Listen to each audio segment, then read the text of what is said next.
All right, so today we're diving into Pakistani politics. Ooh, that's a hot topic. Yeah, it is. And we've got this YouTube podcast script Okay. called Unpacking Pakistan Politics. And Sounds juicy. it doesn't hold back. We're talking like serious power struggles, Oh, wow. economic turmoil, a young generation like ready to shake things up. I'm ready for this. Let's do it. It's a lot to unpack, but that's what we're here for. Exactly. What stood out to me was just how unpredictable everything is right off the bat. Yeah. The script dives right into like the aftermath of the 2024 elections, Oh. where a new government came to power, but it was like immediately contested. Oh, wow. Protests erupted. People were demanding early elections. It's like the second those election results came in, Yeah. everyone hit the panic button. It's like the drama just exploded. But hold on. Yeah. Contested elections and all that political maneuvering aside, what about the average person in Pakistan? Right. How are they navigating this whole mess? Well, that's where the economic reality hits hard. We're talking about soaring inflation, unemployment that's like through the roof, Oof. and this debt crisis that just seems to be getting worse. Yeah, that's never good. The script really highlights the IMF bailout as like this temporary fix, Right. but it came with some strings attached, some serious conditions. Yeah, IMF bailouts are rarely a simple solution. No, they're not. They always seem to come with those tough conditions. Always. The script mentioned subsidy cuts and tax hikes. Right. And, those kinds of measures always hit the most vulnerable the hardest. Exactly. They disproportionately impact the poor. So what kind of impact are we talking about here for everyday people? Imagine like essential goods Yeah. becoming increasingly unaffordable, Right. pushing more and more people into poverty. That's rough. And on top of that, you've got the increase in taxes, further squeezing those who are already struggling. So it's like a double whammy. Exactly. So the question becomes, can the government actually implement these reforms? Yeah. Without causing like further hardship for its citizens? The tough balancing act for sure. Is. Okay, so we've got this backdrop of political instability and a shaky economy. Right. Who are the major players in this whole drama? Well, the script zooms in on three key figures. Okay. You've got the current prime minister, Right. caught between a rock and a hard place. Yeah. Juggling internal pressures from the people and international expectations from, well, the rest of the world. That sounds like a thankless job. It does, doesn't it? Big time. Then there's the opposition leader, Right.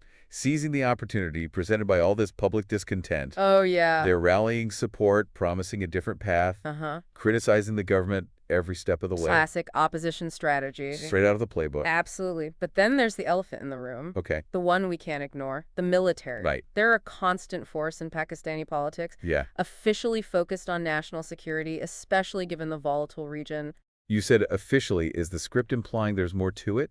Well, historically, the military has played a significant role in shaping Pakistan's political landscape. Okay. And the script kind of hints that even though they're officially focused on security, Uh-huh. there are questions about the extent of their influence behind the scenes. So we're talking about like backroom deals, pulling strings, that kind of thing. It raises the question, is Pakistan moving towards stronger civilian control? Okay. Or are we seeing like a resurgence of the military's influence in politics? So there's this underlying tension, this power struggle that's always bubbling beneath the surface. Exactly. Okay, so we've got internal political battles, a struggling economy, the military's looming presence. Right. It's already a lot.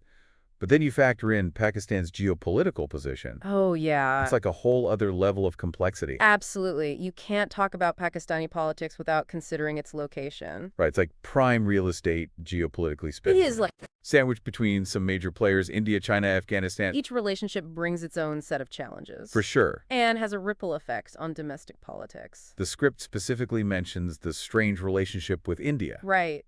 which, as you might guess, has a lot to do with the ongoing Kashmir conflict. Of course. And then you have the China-Pakistan Economic Corridor, Okay. or CPEC, as they call it. CPEC. It's this massive infrastructure project Okay. that's been hailed as a potential game changer for Pakistan's economy. So what's the catch?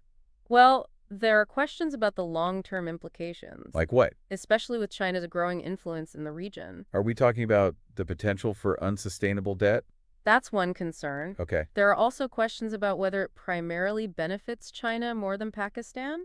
So it's a delicate balancing act. It is. Okay, so you've got these regional power dynamics playing out. Right. And then there's the West, especially the U.S. Right. The script mentions them, but how does Pakistan manage all these relationships? It's a constant juggling act. Especially in a world where global priorities seem to shift every other day. Exactly. They've got to navigate these relationships carefully. It's a geopolitical tightrope walk, to say the least. It is.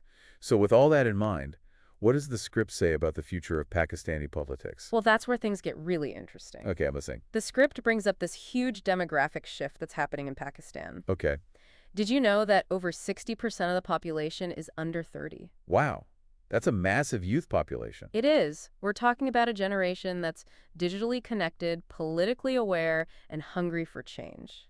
I can only imagine how that's going to impact the political scene. They're not just demanding change. Okay, They're using every tool at their disposal to make it happen. so not just sitting around complaining. No, they're not. They're taking action. This is where it gets interesting. It does. We're talking about a generation that's grown up with the internet, with social media. Yeah. They're not afraid to speak their minds, and they're not bound by traditional ways of doing things. Exactly. What are they demanding specifically? What's their vision for Pakistan? Their concerns are multifaceted. They're frustrated with corruption. They want better economic opportunities. And they're calling for a more inclusive and just society.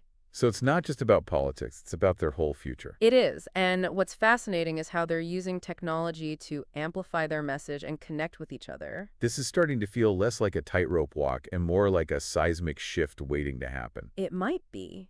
We need to dive deeper into this youth movement. Agreed. They could be the key to reshaping Pakistan's future. So yeah, picking up where we left off, let's zoom in on this youth movement that's shaping up Pakistani politics. Okay. They're not just demanding change, they're using every tool at their disposal. Yeah, you mentioned that they're pretty tech-savvy. Exactly. They've turned the internet into their own political battleground. I could see how that would be effective, especially with such a young and digitally connected population. Precisely social media platforms like Twitter, Facebook, even TikTok. TikTok, really? Oh yeah, it's huge over there. They've become their megaphone, their organizing tool, even their watchdog. That's interesting. So they're not just posting selfies. No way. They're sparking debates on everything from economic policies to social justice issues. Okay, but are we just talking about online chatter, or is this translating into real-world impact? That's the million-dollar question, and the answer is increasingly yes. So those in power are actually paying attention to all this digital activism. They're realizing they can't ignore this digitally savvy generation. Right, they're the future voters. Exactly. They're jumping onto these platforms to try and connect with younger voters. Okay, I get that, but can you give me a concrete example? Absolutely. Remember the horrific motorway gang rape incident a few years back? Oh yeah, that was awful. It was all over the news. That sparked a massive online movement. Right, young people demanding justice for the victim. And calling for reforms to address violence against women. Did anything actually come of all that online outrage? The pressure from that online campaign was immense. Wow. It forced authorities to take action. The perpetrators were apprehended. So they got them. They did. And it sparked a national conversation about women's safety and legislative reforms. That's a powerful example of how they're using their voices to create real change. It was a real turning point. It showed the power of digital activism. But I imagine it's not always a smooth ride. Definitely are. What are some of the challenges they're facing in this digital space? One major hurdle is the digital divide. Right. Not everyone has access to the internet. Exactly. While internet access is growing, there are still large segments of the population, especially in rural areas, who lack reliable connectivity. So their voices aren't being heard as loudly in the digital sphere? Unfortunately not. What other challenges are they grappling with? Well, then there's the ever-present issue of misinformation and propaganda. Oof. It's like a digital minefield out there. It is. It can spread like wildfire online. It's like trying to find a needle in a haystack sometimes. Tell me about it. It feels like everyone has an agenda online these days. It's exhausting trying to figure out what's real. How are young activists in Pakistan dealing with this constant bombardment of information? Many are becoming more savvy about media literacy and fact-checking. Fact-checking, that's essential. Absolutely. There are initiatives popping up that teach young people how to identify fake news and critically evaluate the information they encounter online. So they're developing their own internal BS detector. Exactly. Everyone needs one of those. But with all this online activity, are they also facing pushback from those in power? You're right. There are concerns about censorship and online harassment. That's scary. It is. Governments and powerful groups can try to silence dissenting voices or target activists who challenge the status quo. So the digital space isn't always a safe haven for free expression. Unfortunately not. It's a reminder that there are risks involved. It's not just about posting a catchy hashtag and calling it a day. No, it's not. But even with these challenges, it seems like they're making their voices heard. Are they taking this activism beyond the digital realm? Absolutely. We're also seeing a surge in young people engaging in traditional forms of political participation. Like what? They're joining political parties, running for office, participating in protests and demonstrations. So it's a multi-pronged approach. Exactly. They're using every tool in the toolbox. Now, I'm really curious, what exactly are they fighting for? Their concerns are diverse but interconnected. On the economic front, they're facing a tough reality. Yeah, we talked about the economic challenges earlier. Right, rising unemployment, inflation that's eating away at their purchasing power, and a lack of opportunities. It's no wonder they're demanding better economic policies. It's a vicious cycle, but it goes deeper than just the economy. Okay. They're deeply concerned about corruption, the widening gap between the rich and the poor, and the lack of access to quality education and healthcare. So they want a fairer and more just society. Exactly, not just a quick economic fix. They're challenging the status quo, demanding transparency and accountability from their leaders. And advocating for a more inclusive society. Yes, one that respects diversity and upholds the rights of marginalized groups. So they're not just fighting for themselves, they're fighting for a better Pakistan for everyone. Precisely. And they're increasingly aware of the global challenges that impact their generation. Like climate change. Exactly. They're demanding action on environmental issues, recognizing that their future is at stake. It sounds like they're taking a holistic approach. They are. They recognize that all these issues are interconnected. What's remarkable is that they're not waiting for permission to lead. They're taking charge and demanding a seat at the table. They are. But let's be realistic, they're up against some pretty powerful forces. That's true. What are some of the biggest obstacles they're facing in their quest for change? Well, for starters, there are those deeply entrenched power structures that are resistant to change. Pakistan's political system has long been dominated by dynastic families, powerful elites. Right. And as we discussed earlier, the military. So they're essentially trying to disrupt a system that's been in place for decades. Exactly. It's an uphill battle. No wonder they're facing resistance. They're often met with skepticism, resistance, even attempts to silence their voices. And then there's the challenge of unity. That's a big one. While they share common concerns, there are differences in ideology and approach. Right. It's not always easy to get everyone on the same page and build a cohesive movement. It's not, but despite all that, it sounds like they're making waves. It does feel like they're making some headway. They're challenging the old guard, forcing those in power to take notice. Their energy, their passion, their tech savviness, it's all shaking things up. It is. Whether they can truly transform the system remains to be seen. It's a story that's still being written. Exactly, but they're definitely a force to be reckoned with. It feels like we're at a crossroads with the old ways of doing things being challenged by this waves of youth activism. We are. It's a fascinating dynamic. I'm eager to hear more about how this generational clash is playing out in the political arena. That's where we're headed next. We'll delve into how the older generation, the establishment, is responding to this rising tide of youth activism. So we've talked about how Pakistan's youth are really shaking things up. They are. Digitally savvy, politically and aged, and ready to challenge the way things are done. It's pretty remarkable. But how is the older generation reacting to all of this, the ones actually in power right now? It's a mixed bag, really. You Okay. know, there's definitely a tension brewing between the old guard and this new wave of activism. You think? Some established politicians see this youth movement as like a direct threat. A threat to their power. Yeah, they've been running things their way for decades. Right. And suddenly you have this generation questioning everything, demanding accountability and transparency. It's got to be unsettling for them. I bet. So is it outright hostility or more of a subtle pushback? It can take many forms. Sometimes it's outright dismissal. Like, what do they say? You know, brushing off their concerns as naive idealism Typical. or labeling them as troublemakers. Oh, come on. Other times it's more insidious. Like how? Spreading misinformation to discredit their movements. Oh, wow. Or even resorting to censorship and intimidation tactics. Censorship, seriously. It's happened. We've seen instances of internet shutdowns No way. and restrictions on social media platforms, especially during like times of political unrest. So when things get heated, they just shut it all down? It's a way for those in power to try and control the narrative.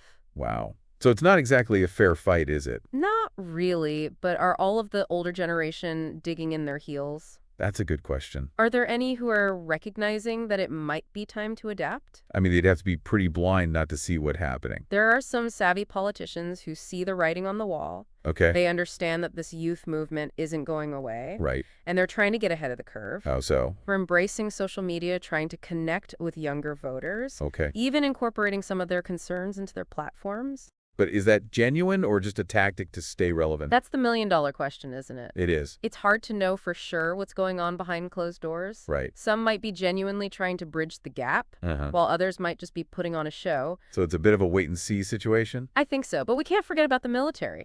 The elephant in the room. Exactly. They've always been a dominant force in Pakistani politics. How are they reacting to this new wave of youth activism? It's complex. Okay. The military has a long history of viewing any movement that could challenge their their authority with suspicion. That makes sense, I guess. They see themselves as the guardians of national security and stability, Right. and they might perceive this wave of youth activism, especially if it becomes too critical or disruptive, as a potential threat. So are we headed for a showdown, the military versus this emboldened youth movement? It's certainly a possibility, but it's not a foregone conclusion. Okay. Like those savvy politicians, the military is also adapting.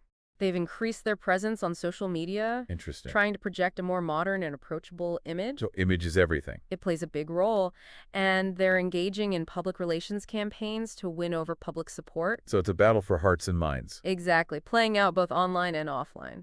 What about within the political parties themselves? Are young people joining those established parties? There's a growing sense of disillusionment with the existing parties. They just don't see them as representing their interests. Not really. They see them as corrupt, out of touch. More interested in serving themselves than the needs of the people. That's the perception. So some young people are trying to create alternative political platforms. Their own parties. In a way, they're demanding more transparency, accountability. A genuine commitment to addressing the issues they care about. Exactly. Climate change, economic inequality, social justice. They're not just looking to replace one set of leaders with another. No, they're looking to transform the entire system. That's a tall order. Are they making any headway? It's a long process, and there are no guarantees. Of course. They're up against deeply entrenched power structures, traditional norms, Yep. a political system that's often resistant to change. It sounds like an uphill battle. It is, but there's also a palpable sense of hope and determination. They really believe they can make a difference. They do, and they're not backing down. It's inspiring to see their tenacity, It is. but what are some of the biggest hurdles they need to overcome? One of the biggest is unity. Right. Even though they share many common goals, There are also differences in ideology, priorities, and strategies. it's not always easy to get everyone on the same page. It's not, but if they can overcome that hurdle, Yeah. there's a real chance for lasting change in Pakistan. So Pakistan is at a crossroads. It is. The old guard and the new generation vying for control of the country's future. It's a story of struggle, resilience, and the potential for transformation. A reminder that even in the face of seemingly insurmountable odds, change is always possible.